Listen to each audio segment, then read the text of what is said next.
Hello once again, friends. Joe here. It's the end of the month, so of course that means some new characters to look at. I haven't actually had time really to play this event yet, so I'm not sure what they teased, if they teased anything. They usually do on the story events, but it is a Dragon Knights event, so we're probably going to get characters related to that. No, like Aglovale's in here. There's a couple of characters that aren't playable, like Tor, I think his name is, and Merlin, although I think he's a bad guy. Gawain and Florence show up apparently, so maybe I don't expect any of them, especially not Gawain because he's had quite a lot. I've been hearing some scuttlebutt about a Grand Percival. I don't know if that was leaks or just Percy fans huffing copium, but let's find out. Let's see who we're getting. Okay, it is Percival. I don't know if he's grand yet or not, but we are. I'm going to assume he might be, because that's fire. He already has his original version is already fire. So we'll soon find out. Aglovale and Tor. Okay, dual unit in Earth. And then Hekate Summon, okay. She was the Guild War boss just passed. Very lewd. But let us take a look at. Okay, so yeah, he is grand. Okay. So take a look at these weapons first quickly. Whale's Pennant. Earth damage to foe, strength effect to all allies on ougi, medium attack and double attack, small boost to Earth allies HP, but no FLB, so probably not going to be used. Excuse me. Bit windy. Alright, let's take a look at this new grand weapon. Is it going to save fire? Lord of Flames, fire damage to all, bonus fire damage to all foes on ougi, okay. When at least 4 weapons of the same weapon group are equipped, boost to fire allies, attack, defense, and damage cap. And small majesty, okay. Weapon group, I'm assuming that's type, like swords or katanas or whatever, so otherwise this is pretty much identical to Galleon's weapon. Except you don't need 3 of them. If I mind right, so with one weapon it'd be 40% EX attack. If you satisfy this, I don't remember the numbers for these. I think this is probably like, what, 7%? And then like 75 defense? I don't remember. But I'm gonna say this is pretty good. Almost certainly usable both in Primal and Magna.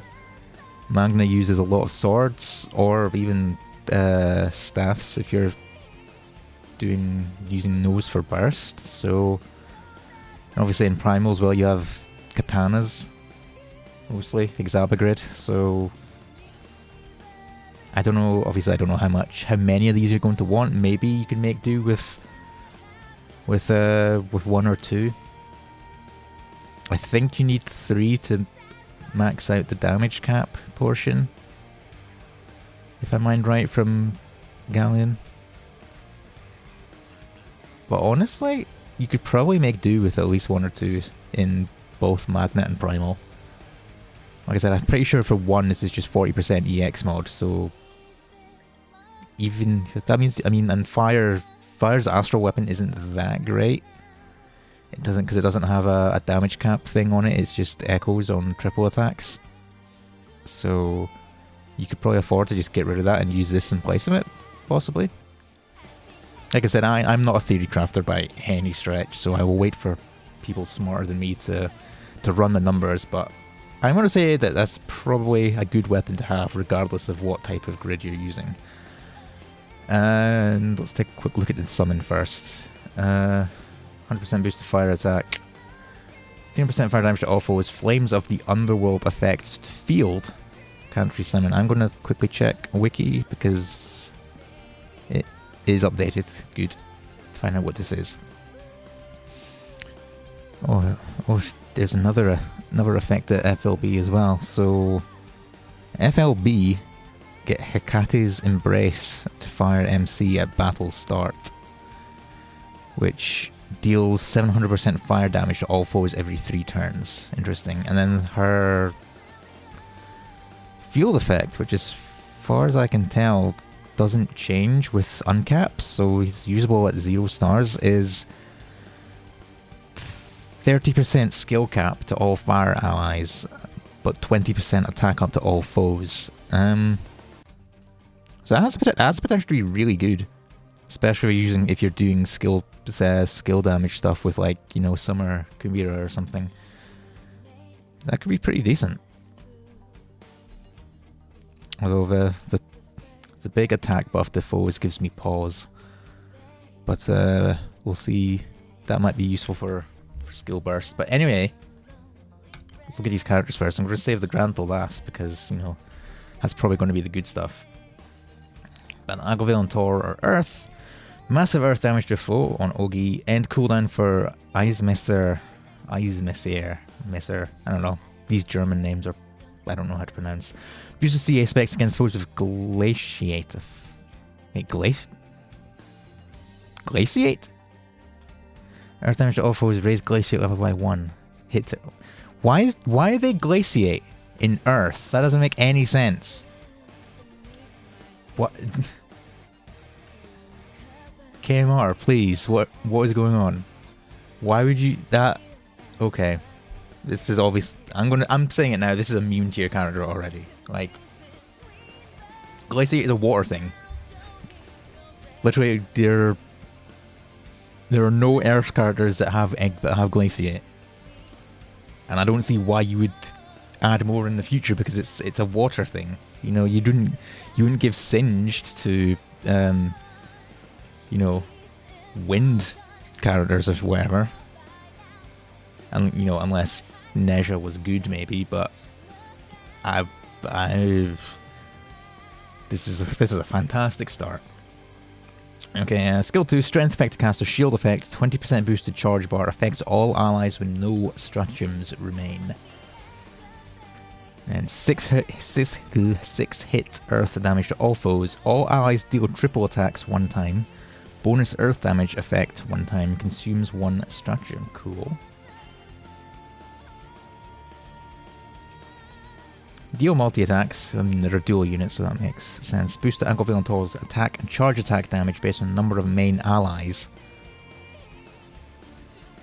Start battle with 2 stratagems based on number of main allies. I mean, does that go up or down? Like, does that, if it's down, does that mean they do more damage when you get people knocked out? Anyway, when normal attacking a foe whose glaciate level is 7 or above, 700 to 800% earth damage to all foes, 10% boost to Aglovale and Tor's charge attack. Okay, let's get some numbers.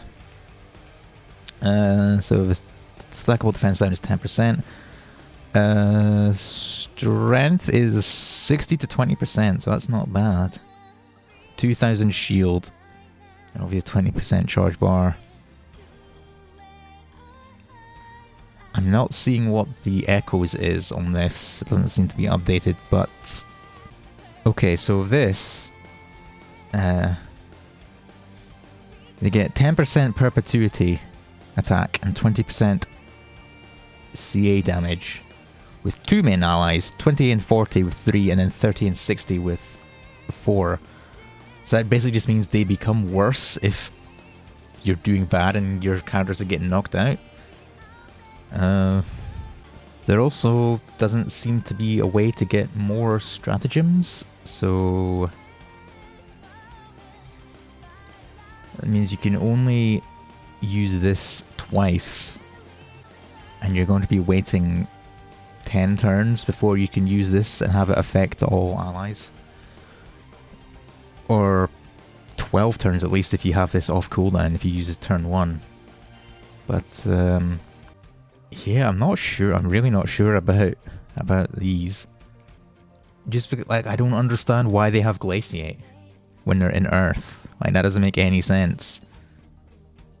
Like, you want them to get glaciate to 7 or above to get a nuke after every turn and a bunch of extra charge bar, but if they're the only people in the entire element that can raise it, which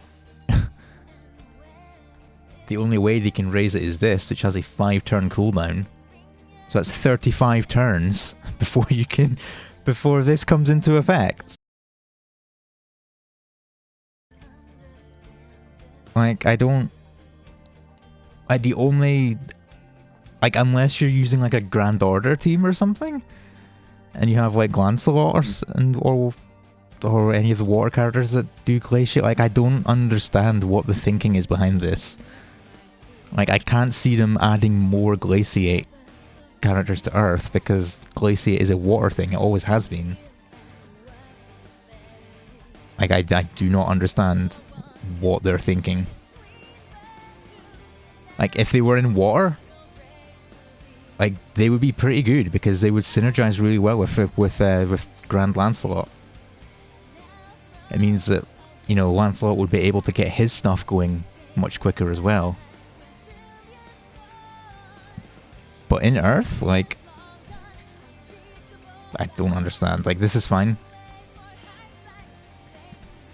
but at the same time, like, Earth isn't really hurting for multi-attack stuff. Like, a lot of Earth's best units have like guaranteed triples and stuff, or more ougi focused or whatever. Like, this, I want to say this is a meme character, but they're not that bad. They do have utility. Like, they have Snackle defense down, they have a decent strength buff as well as a shield and charge bar. Obviously it takes a while to be able to have this affect your entire team, but like, and this is fine, I guess, if you're using a team that suits it, but like, what is going on with glaciate? Like, I don't understand. Like I said, this is the only way to raise glaciate in Earth. Is this, not just on this character, on this entire element currently, you can only raise glaciate by 1 every 5 turns.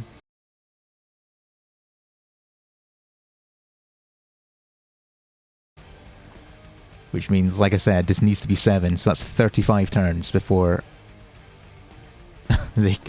their second passive even becomes a factor. So, like,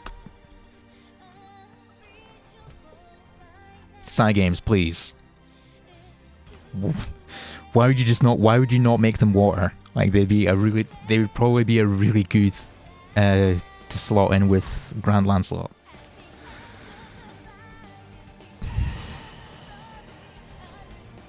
Anyway, take a look at who we're actually here for. New Grand character in Fire, so of course he's male, because they literally only have 1 female Grand. But let's take a look at what he does. His weapon's pretty good. Is his kit's pretty good. That's the thing. Unworldly fire damage to foe, raise singed level by 2, max 10. King's Blaze effect to Percival. Okay. Unworldly, does he have a drawback to using that?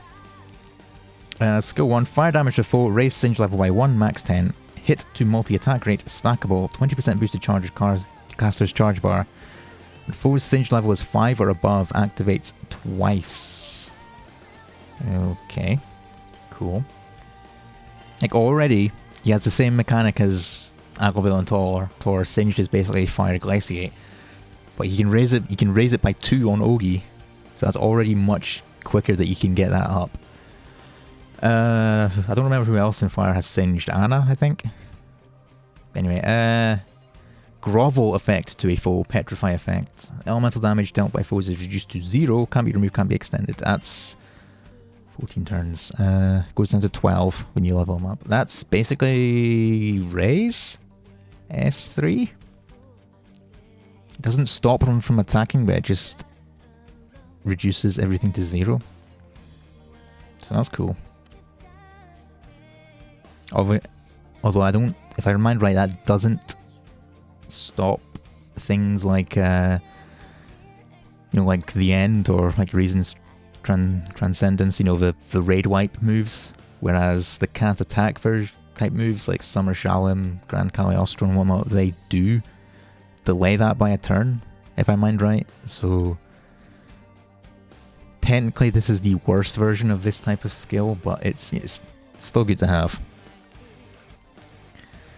And then skill 3, fire damage to all foes, boost to fire allies attack, bonus fire damage effect one time, attack without using up a turn, consumes King's Blaze effect after activation.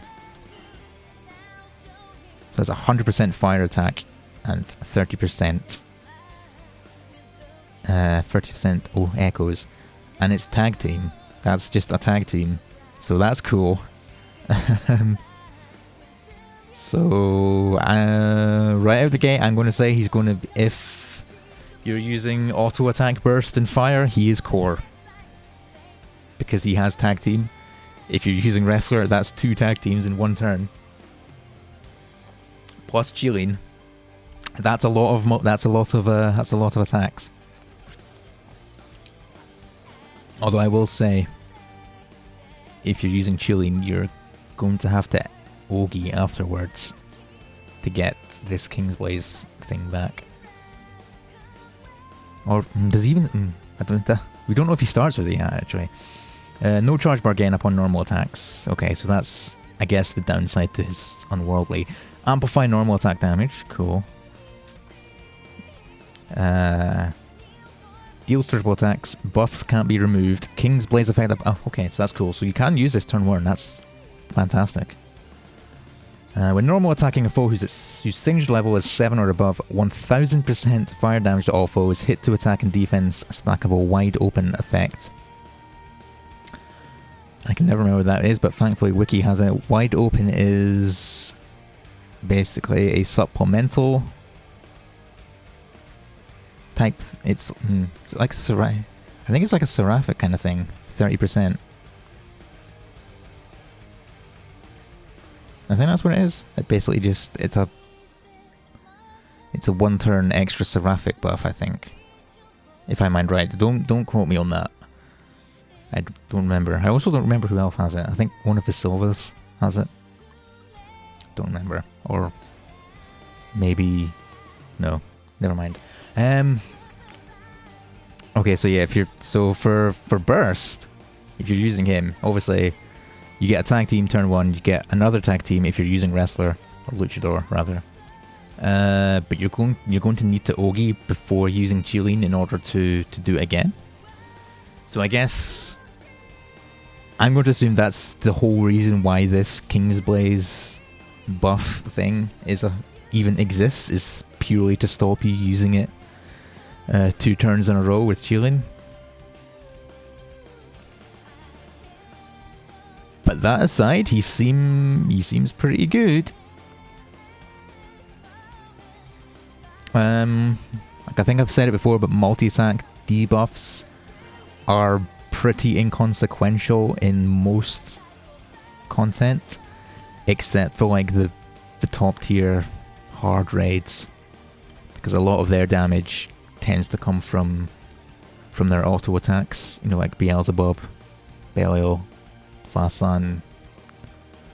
Presumably, I'm not familiar with Super Ultimate Bahamut, and then I don't know about the Diaspora tier ones, but the first 3 I mentioned, Beelzebub, Fasan, and Belial, a lot of their damage does come from their autos, so debuffing their multi-attack is quite a lot of damage mitigation on those fights.